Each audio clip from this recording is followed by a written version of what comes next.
오늘 우리에게 주시는 하나님의 말씀은 레위기 6장 2절에서 7절 말씀, 원래 1절에서 7절인데요. 한번 1절에서 7절 말씀 제가 봉독하도록 하겠습니다. 잘 들어보십시오. 여호와께서 모세에게 말씀하여 이르시되 누구든지 여호와께 신실하지 못하여 범죄하되 곧 이웃이 맡긴 물건이나 전당물을 속이거나 도둑질하거나 착취하고도 사실을 부인하거나 남의 이런 물건을 죽고도 사실을 부인하여 거짓 맹세하는 등 사람이 이 모든 일 중에 하나라도 행하여 범죄하면 이는 죄를 범하였고 죄가 있는 자니 그 훔친 것이나 착취한 것이나 맡은 것이나 이런 물건을 주운 것이나 그 거짓 맹세한 모든 물건을 돌려보내되 곧 그 본래 물건의 5분의 1을 더하여 돌려보낼 것이니 그 죄가 드러나는 날에 그 임자에게 줄 것이요 그는 또 속건 제물을 여호와께 가져갈지니 곧 내가 지정한 가치대로 양떼 중 흠없는 숫양을 속건 제물을 위하여 제사장에게로 끌고 갈 것이요 제사장은 여호와 앞에서 그를 위하여 속죄한 즉 그는 무슨 허물이든지 사함을 받으리라. 아멘. 예, 오늘은 속건제, 다른 말로 하면 이제 배상제라고도 하는데요. 이 속건제, 이 배상제에 대해서 기독교 신앙 안에서 특히 우리 교회 안에서 잘못 이해하고 있는 이 회개에 대해서 잘못 이해하고 있는 영역들이 참 많은데 이 속건제의 이 영역을 통해서 회개에 우리가 잘못하고 있는 그런 영역들을 좀 보고자 합니다. 구약 중에서 제일 중요한 부분이 있다면요. 구약에는 뭐 타나크라 해가지고 토라, 너빔, 커투빔 이제 그렇게 나오죠. 크게 세 개로 나누는데 그 중에 토라가 가장 그 핵심이죠. 토라를 통해서 커투빔, 너빔이 예언서와 그 성문서가 나오게 되어지죠. 이 토라 안에서도 토라가 5가지 두루마기 있잖아요. 이 토라 안에서도 제일 중요한 부분이 이 레위기입니다. 그래서 이 유대인들은 어렸을 때 성인식 되기 전까지 거의 레위기를 다 이렇게 외운다고 합니다. 그만큼이나 유대인들에게 있어서 레위기는 중요한 부분이죠. 그런데 기독교인에게 있어서 이 레위기의 그 가치는 이게 별로 이렇게 제일 읽기 힘든 부분이잖아요. 레위기에 들어가기만 하면은 레위기를 극복하기가 참 어려운 부분인데 기억해야 되는 것은 성경 안에서 토라가 제일 중요한데 토라 모세오경 중에서도 레위기가 제일 중요하다면은 그러면 그 이유가 있는 것이에요. 그래서 정말 우리는 이 레위기의 의미를 바르게 알고 있어야 됩니다. 신약에서 나오고 있는 그 모든 개념들, 용어들, 그 모든 뿌리가 어디에 기반을 두고 있냐니까 구약에다가 기반을 두고 있지 않습니까? 구약에 기반을 두고 있고 그 뿌리로 인해서 그 용어들과 그 언어들의 그 뿌리가 구약이기 때문에 우리가 그 구약의 의미를 잘 알고 신약의 그 의미를 적용해야 됨에도 불구하고 우리가 그 의미를 구약의 뿌리를 두지 않고 헬레니즘이나 세상 것에 뿌리를 두고 막 이렇게 그 의미를 적용하는 그런 뭐랄까 오류랄까요? 예, 그 오류들이 굉장히 많은데 그것 중에 하나가 이 속건제 회개에 대해서 하나님 앞에서 회개하고 그 범죄한 것들을 정말 주님 앞에 나아가서 회개할 때에 특별히 이 배상제, 속건제에 대해서 한국 교회는 많이 오해하고 있는 부분입니다. 그래서 특별히 오늘은 이 배상제, 속건제에 대해서 말씀을 좀 전하려고 하는데요. 이 속건제, 배상제에 대해서는 6장뿐만 아니고 레위기 5장 14절, 14절부터 19절까지 하나님께 대한 이 범죄가 일어났을 때에 대한 내용을 언급하고 있거든요. 제일 먼저는 15절에 레위기 5장 15절에 보면 누구든지 여호와의 성물에 대하여 부지 중에 범죄하였으면 하나님의 성물에 대해서 부지했으면 어떻게 해야 된다. 그다음에 또 17절에는 누구든지 여호와의 계명 중 하나를 부지 중에 범하였어도 허물이라. 하나님의 성물에 대해서 잘못했을 때 또 하나님의 계명에 대해서 잘못했어. 이건 이제 하나님께 대한 범죄함이죠. 그럴 때에 그 범죄함에 있어서 그 잘못했을 때는요. 배상을 해야 돼요. 빛의 개념입니다. 이 죄라는 것이 이 빛의 하나님 앞에 잘못을 했어도 하나님 앞에 배상을 해야 되는 것이에요. 그래서 이 속건제의 의미 속에 뭐냐니까 내가 잘못을 했을 때 하나님 앞에 빚을 진 개념이 그 안에 들어 있습니다. 그리고 6장부터는요. 이제는 하나님을 이제 넘어서서 물론 그것이 하나님께 대한 6장 2절에 보면 누구든지 여호와께 신실하지 못하여 범죄하되 하면서 곧 하면서 이웃에 맡긴 물건이나 이렇게 나와 있거든요. 사람에게 범죄함이 결국은 궁극적으로는 하나님께 대한 범죄함이죠.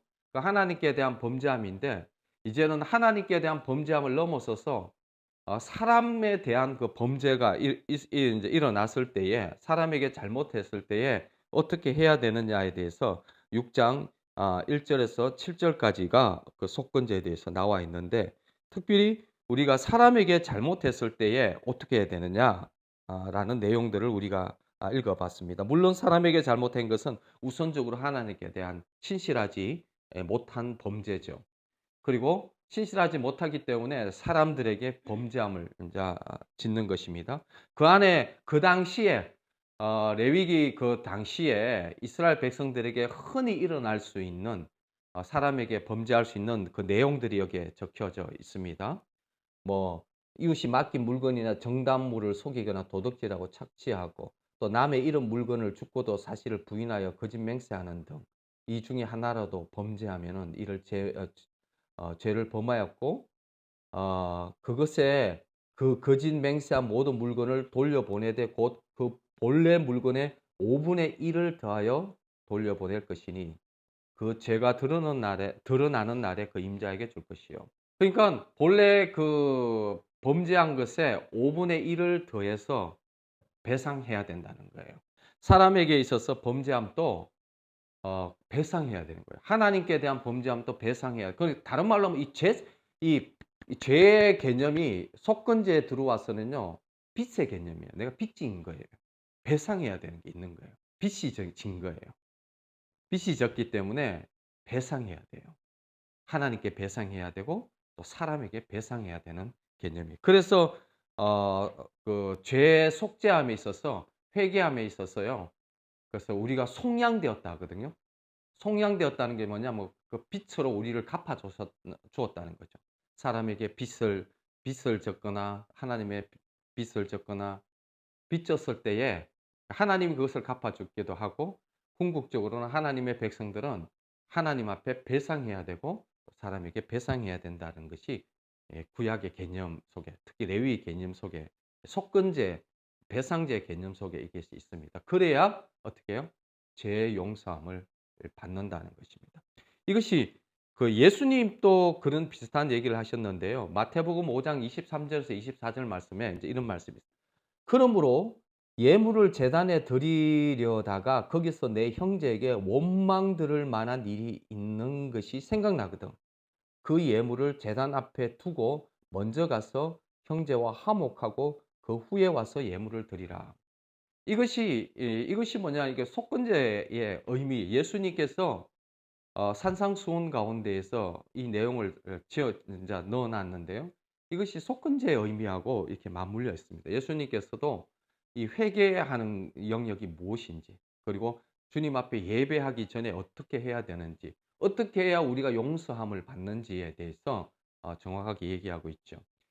예물을 제단에 드리려다가 거기서 내 형제에게 원망 들을 만한 일이 있는 것이 생각나거든. 예물을 제단 앞에 두고 먼저 가서 형제와 화목하고 그 후에 와서 예물을 드리라. 자, 그 위에 아까 읽었던 것 중에 또 보면요. 6절에 보면은 6장 6절에 보면요. 5절부터 볼게요. 그 거짓 맹세한 모든 물건을 돌려보내되 곧 그 본래 물건의 5분의 1을 더하여 돌려보낼 것이니 그 죄가 드러나는 날에 그 임자에게 줄 것이요.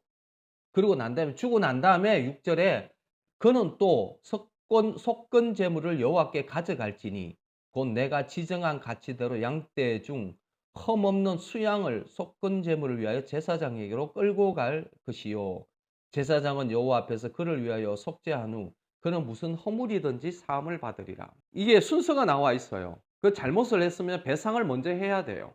배상을 하고 대가를 치르고 그리고 난 다음에 그 재물을 가지고 하나님 앞에 가서 속죄 제물, 배상 제물, 속건제를 드리는 거거든요. 그런데 사람들은 거꾸로 됐어요. 예수님께서도 분명히 얘기하고 있는 것이 뭐냐니까요. 순서가 있어요. 예물을 제단에 드리려다가 거기서 내 형제에게 원망 들을 만한 일이 있는 것이 생각나거든. 예물을 제단 앞에 두고 먼저 가서 형제와 화목하고 그 후에 와서 예물을 드리라고 이렇게 얘기하고 있습니다. 여러분들 밀양이라는 영화가 있거든요. 밀양이라는 영화가 한국 교회에서 이게 참 문제가 되어지고 뭐 반기독교적인 뭐 영화다 하고 막 문제가 많이 있었어요. 본래 이 소설은 이청춘이라는 벌레 이야기라는 소설을 원작으로 이렇게 했는 것인데 여기 이제 전도연, 송강호 주연을 맡아서 한국 교회에 대한 어떤 그런 뭐랄까요? 이 회개에 대한 바르지 못한 것에 대해서 이렇게 드러난 것이죠. 외도하는 남편이 죽고 난 다음에 이 이제 아들 하나를 데리고 이제 전도연이죠. 신의 역할을 맡았는데 밀양으로 와요. 밀양으로 와 가지고 거기서 모든 것을 잊고 살려고 또 허세를 좀 부려요. 막 이게 땅을 사려고 돈을 많이 가진 사람 것 같이 이렇게 그렇게 허세를 좀 부렸는데 그것이 문제가 되어서 아들이 다니고 있던 웅변학원 원장이 그 아들을 유기해 버렸어요. 그리고 돈을 요구했는데 돈을 안 준 거예요. 돈이 있어야 주지. 돈을 못 준 거죠. 그래서 그 아기는 자기 아들은 그 아들 하나 믿고 인제 밀양으로 온 거고 아들 하나 믿고 살아가는 인생이었는데 그 아들이 죽임을 당하자 완전히 인제 이 시내가 완전히 이렇게 뭐랄까 해야 되나 인생의 그 완전 좌절 가운데에 전도를 받아요. 전도를 받아서 교회 다니면서 어느 정도 이렇게 회복을 해 가고 있었어요. 또 하나님 앞에 정말 그 마음을 추스리고 있으면서 도무지 그 용서할 수 없는 그 범죄자 때문에 용서할 수 없는 그 마음 때문에 자기가 그 교도소에 가서 용서해 주려고 그래서 자기가 이 악몽에서 좀 벗어나려고 이 그래서 그 교도소를 찾아가죠. 찾아갔는데 그 원장이 그런 얘기를 해요. 무슨 얘기를 하냐니까 자기는 정말 죽지 못해서 사는 삶인데 겨우 마음 추스려 가지고 살인범을 만나서 용서하려고 갔는데 그 살인범이 이런 얘기를 하거든요. 살인범은 마음 편하게 하나님께서 자기를 다 용서하셨다는 거예요.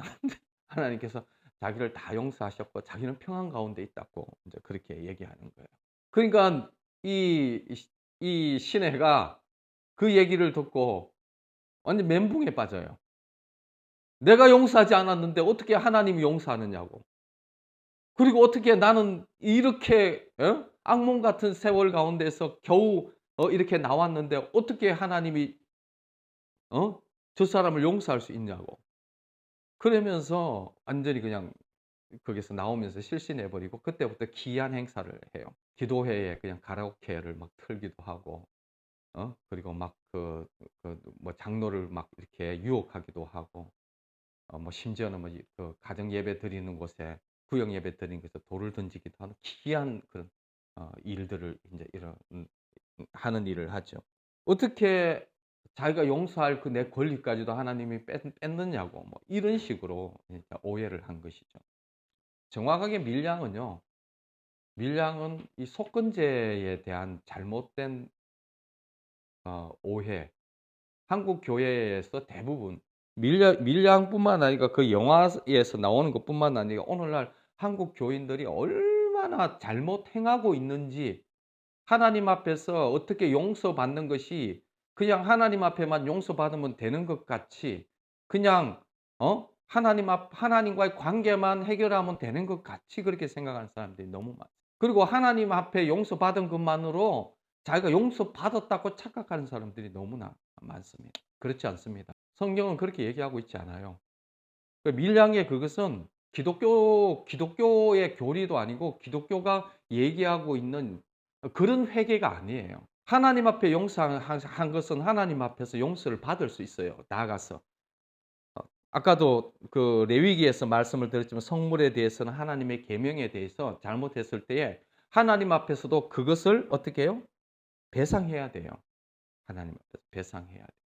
그러나 6장에서는 이웃에게 했던 부분은 반드시 속건제물을 가져오기 전에 용서받기 전에 그 예물과 5분의 1을 더해서 배상을 해야 되는 거예요. 누구에게? 잘못한 사람에게. 그리고 예수님께서도 분명히 얘기하고 있거든요.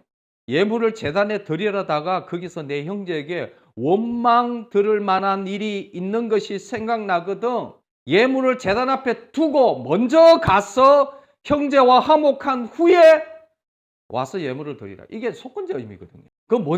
그 잘못한 것에 대해서 가서 그것을 해결하고 난 다음에 속건제 회개가 성립되는 것이지, 그거 없이 그냥 바로 하나님과 다이다이로, 아니 여기서 배상해야 될 것은 배상도 하지 않고 원망 들을 일에 대해서 그 부분에 대해서 대가 치름도 없이 그냥 바로 하나님과 다이다이로 끝내려고 하는 사람들이, 날로 먹으려고 하는 사람들이 한국교회에 너무너무 많아요. 제 주위에 있는 사람들, 주위에 있었던 사람들조차도 자기의 잘못에 대해서 대가 치를 생각을 안 해요. 사람들에게 잘못했으면은 원망 들을 만한 생각이 있으면은 거기에 와서 그걸 해결을 해야 되는 거예요. 그런데 먼저 예배부터 드리려고 해요. 예배부터 드리려고. 하나님의 말씀과 완전히 반대잖아요. 원망 들을 만한 생각이 있으면은 예물을 두고 먼저 가서 화목하고 난 다음에 예물을 드리라고 하죠. 회개도 동일한 거거든요. 그걸 해결하고 난 다음에 그 속건제는 성립이 되는 것이지, 바로 예물을 드린다고 해서 그게 속건제가 성립되는 것이 아닙니다. 아니에요. 그러니까 이게 구약의 개념, 회개라는 것이 구약의 뿌리를 두고 있고 구약의 개념을 이해하지 못하고 레위기를 이해하지 못하니까 회개를 자기식으로 막 회개해 버리는 거예요. 자기 개념으로. 예수님은 이런 일이 있는 줄 알고 우리에게 신약에서도 정확하게 이 말씀을 하지만은 그 뿌리가 어디에 있느냐니까 구약의 레위기에 뿌리를 두고 이 말씀을 우리에게 하고 바르게 회개하라는 거예요. 오늘 한국 교회에 보면요. 한국 교회 보면 대부분 한국 교회에 나왔던 사람들이 대부분 한국 교회에 나오지 않는 가나안 성도가 거의 뭐 몇백만 명이래요. 몇백만 명인데 제가 가나안 성도들을 굉장히 많이 만나거든요. 가나안 성도를 만나보면은 이유가 딱 한 가지예요. 교인들 때문에 싫다는 거예요. 원망 들을 일들을 너무 많이 하는 거예요. 교인들이. 원망 들을 일들을 교인들이 너무 많이 했으면은 대가를 치르지 않으니까 다 가나안 성도들이 생긴 거거든요. 왜 신천지에 다 빠지고 왜 그런 이단들에 빠지느냐? 간단한 거예요. 원망 들을 일들을 엄청나게 하고 하나님 앞에 예배는 드린다고 하면서 속건제 예배를 안 드리는 거예요.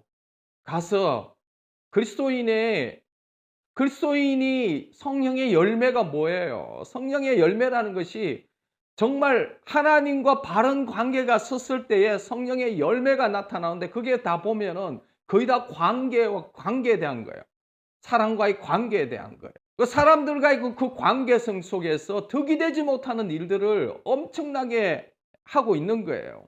예? 원망 들을 일들을 너무 많이 해서 가나안 성도가 200만이 생기고 이단에 빠지고 난리가 나고 있는데도 불구하고 끊임없이 회개가 뭔지 한국 교회가 모르고 있는 거예요. 하나님한테 하면 되는 줄. 하나님한테 해야 될 것이 있고 사람에게 해야 될 것이 있어요. 회개라는 것은 내가 원망 들을 일이 있으면은 먼저 가서 화해하고 난 다음에, 그러고 난 다음에 예물을 드리는 거예요. 그래야 그 죄가 용서를 받는 거예요. 이것이 똑바로 안 돼 계속 뺑뺑만 도는 거예요. 뺑뺑만 도는 거예요. 하나님하고 해결을 하려고. 하나님은 뭐라고 하겠어요? 너 가가지고 먼저 먼저 회개하고 먼저 화해하고 먼저 원망들을 그 일에 대해서 충분하게 배상하고 보상하고 대가 치르고 난 다음에 나한테 와라라고 얘기를 하시는 거예요. 근데 그렇게 싫거든요. 똑바로 믿지 않는 하나님 앞에 먼저 가요. 그래 가지고 하나님하고 쉽게 해결해 버려요. 왜? 편하니까. 사람은 직접 내가 대가를 치러야 되고 힘드니까. 근데 하나님은 안 보이고 뭐 하나님 앞에 죄는 실컷 지으면서 없는 것 같이 살면서 또 그때는 하나님 찾고 앉아 있는 이런 모순, 이런 악독함이 한국 교회의 회개의 일상화가 되어져 있습니다. 일상화가 되어져 있어요. 전혀 성경적이지 않고 전혀 비성경적인 그런 회개를 어마어마하게 하고 있는 것이 우리의 한국 교회의 현 주소인 것이죠. 그러니까 이 모양 이 꼴이 된 겁니다. 가난한 성도가 생기고 이단에 빠지고 교회 안에서 왜 수많은 상처들이 우리가 상처를 안 주는 일은 있을 수 없어요. 우리는 연약하고 육신적으로 연약하고 우리의 이 그 주체성 자아 중심성이 워낙 강하고 내가 죽고 예수가 사는 일들을 하지만은 순간순간 우리가 그 연약함으로 넘어집니다. 그러면은 우리가 원망들을 일을 합니다. 그러면요. 원망들을 일을 하는 것은 어쩔 수 없다고 하더라도 그러면은 가서 회개하고 대가를 치르면 되지 않습니까? 그러면 원망들을 일들이 어떻게 해요? 회개를 통해서 더 주님의 영광이 드러나게 되어지고 더 사랑으로 그 일이 더 사랑의 공동체가 되어지고 그것이 더욱더 하나님의 의를 이루는 일로 나가게 되어지는 것인데 그런 일이 없기 때문에 한국 교회가 욕을 얻어먹고 이 모양 이 꼴이 되어져 가는 것이죠. 다른 말로 하면요. 회개를 헬레니즘 수준으로 회개를 하는 거예요. 성경적인 수준으로 성경적인 회개를 하는 것이 아니라 그냥 헬레니즘 세상적인 회개를 하고 있는 것입니다. 비성경적인 너무나 성경적이지 않는 그런 삶을 우리가 살고 있는지도 모르고 살아가고 있는 것이죠. 삭개오에 대해서도 누가복음 19장 8절에서 9절 말씀 삭개오가 서서 주께 여짜오되 주여 보시옵소서 내 소유의 절반을 가난한 자들에게 주겠으며 만일 누구의 것을 속여 빼앗은 일이 있으면 내 갑절이나 갚겠나이다. 예수께서 이르시되 오늘 구원이 이 집에 이르렀으니 이 사람도 아브라함의 자손이로다. 내 절반을 가난한 자에게 주겠습니다.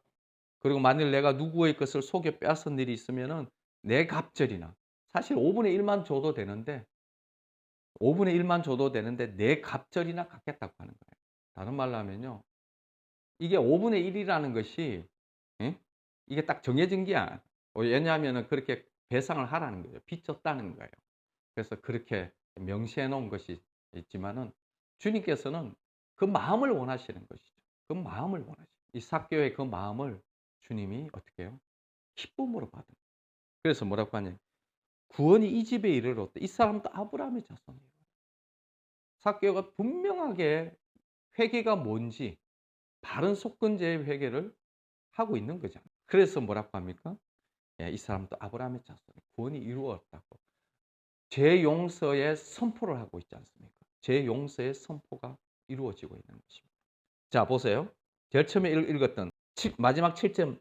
제사장은 여호와 앞에서 그를 위하여 속죄한즉 그는 무슨 허물이든지 사함을 받으리라. 제사장은 여호와 앞에서 그를 위하여 속죄한즉 모든 허물을 사함 받으리라 이렇게 선언해 줘요.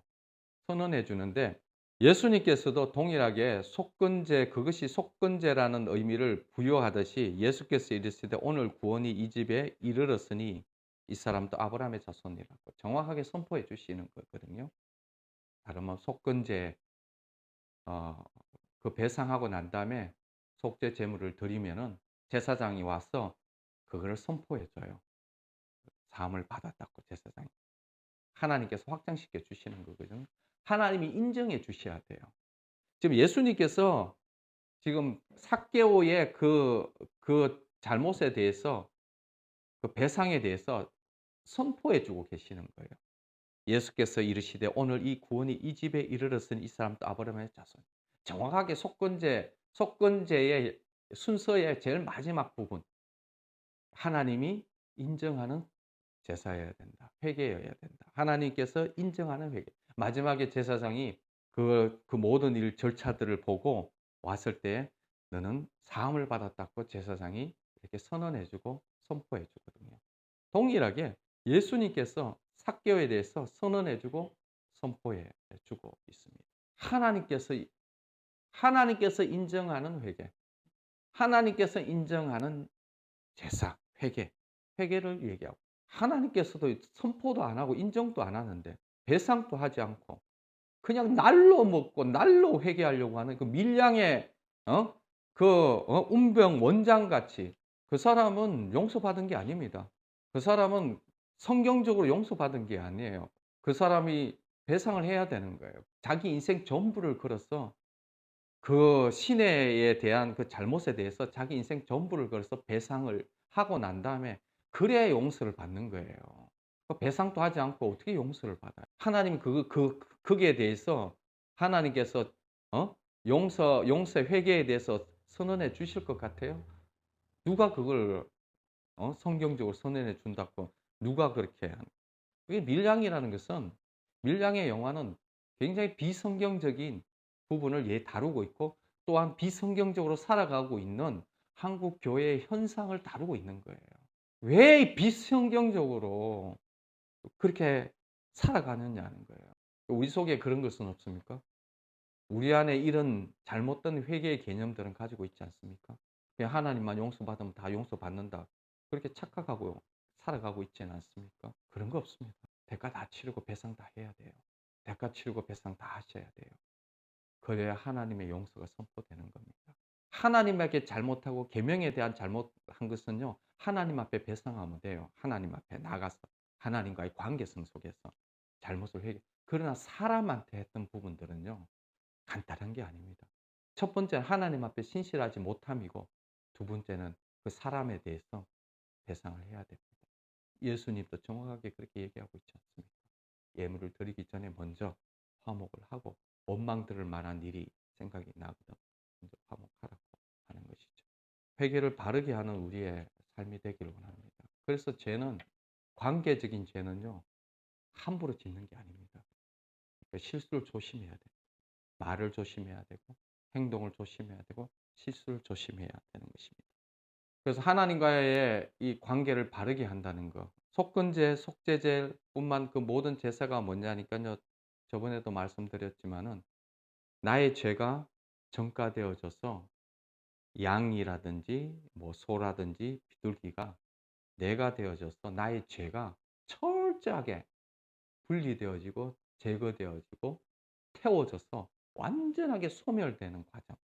그것은 내 죄가 그렇게 나 대신 내가 죽어버리면 끝나고 그렇게 내가 심판을 받아야 되지만은, 그 죄가 대신 심판받는, 속량받는 거잖아요.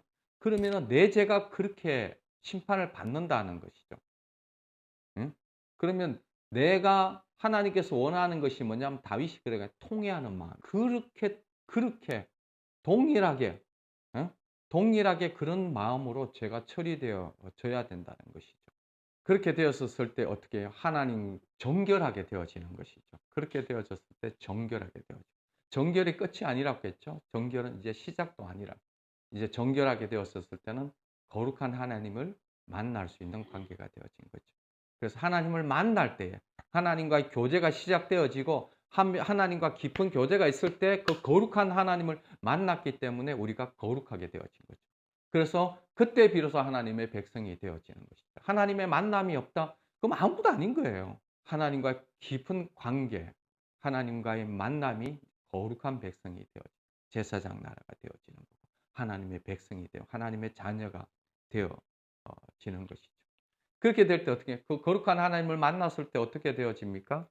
예, 그때에 하나님과 대화 가운데서, 하나님의 만남 가운데서 우리 속에 뭐가 형성되느냐니까요.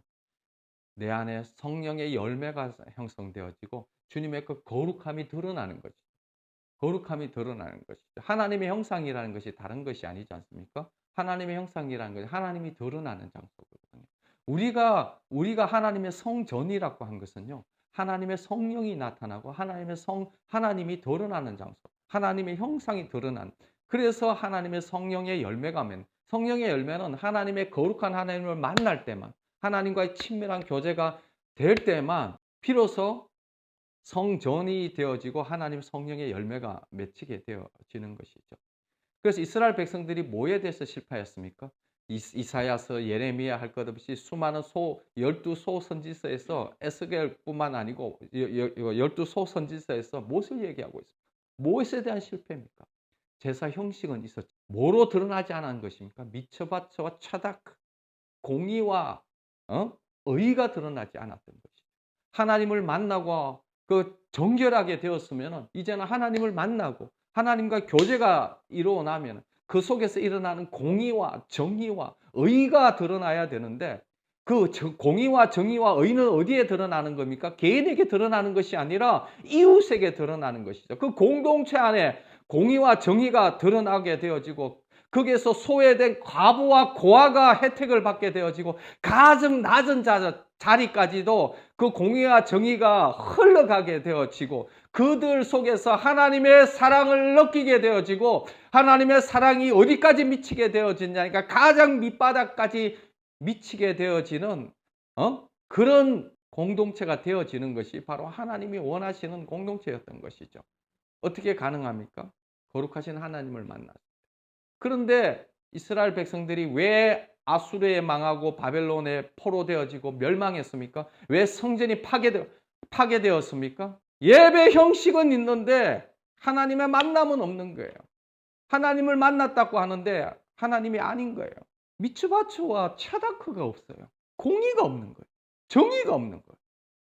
나타나는 꼴은 이웃에게 원망들을 일들만 행하고 원망들을 일들만 풍성한. 그러니 어떻게 해요? 하나님이 그런 예배를 드리는 성전을 다 무너뜨려 버리잖아요. 성전을 무너뜨려 버리잖아요. 성전을 파괴해 버리고 불태워 버리잖아요. 그런 성전에서 그렇게 예배 드리지 말라고. 이거는 내 성전이 아니라고. 내가 있을 곳이. 하나님이 거기에서 에스겔에서 보면요. 성전에서 쫓겨나와요. 도무지 있을 수 없어가지고. 그래서 어디로 갑니까? 하나님의 영광이 동문으로 나와가지고 저기 바벨론으로 가지 않습니까? 한국 교회는 어떻습니까? 한국 교회도 동일하지 않습니까? 지금 그런 일들이 일어나고 있지 않습니까?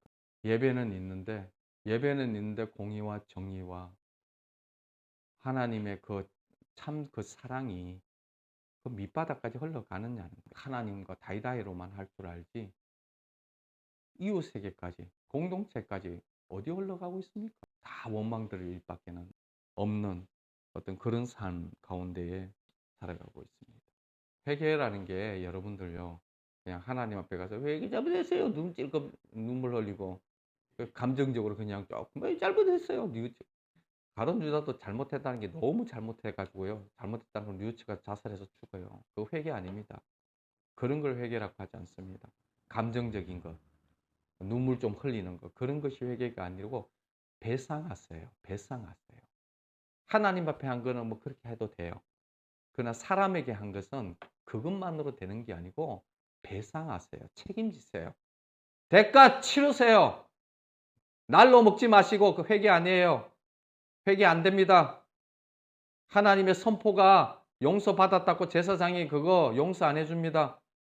예수님께서 너 사함 받았다 이렇게 너 아브라함의 자손이다. 구원이 이 땅에 이 집에 이르렀다. 그렇게 얘기하지 않을 것입니다. 회개의 선포가 주님에게로부터 못 받으실 거예요. 똑바로 회개하시기를 예수 그리스도 이름으로 축원드립니다. 기도하겠습니다. 하나님 아버지 감사합니다. 우리의 회개가 어떤 회개인지 바르게 깨닫게 하시고 알게 하여 주시고 정말 주님 앞에서 밀양과 같이 비성경적인 회개를 회개롭고 생각하며 수많은 원망들을 일들을 행하면서 그 수많은 가나안 성도를 만들어내고 이단으로 흘러가는 이 모든 잘못된 것들 중에 우리의 회개가 얼마나 잘못인지 우리의 예배가 얼마나 잘못인지 주님 깨닫게 하시고 돌이킬 수 있는 은혜를 더하여 주십시오. 예수님 이름으로 기도드립니다.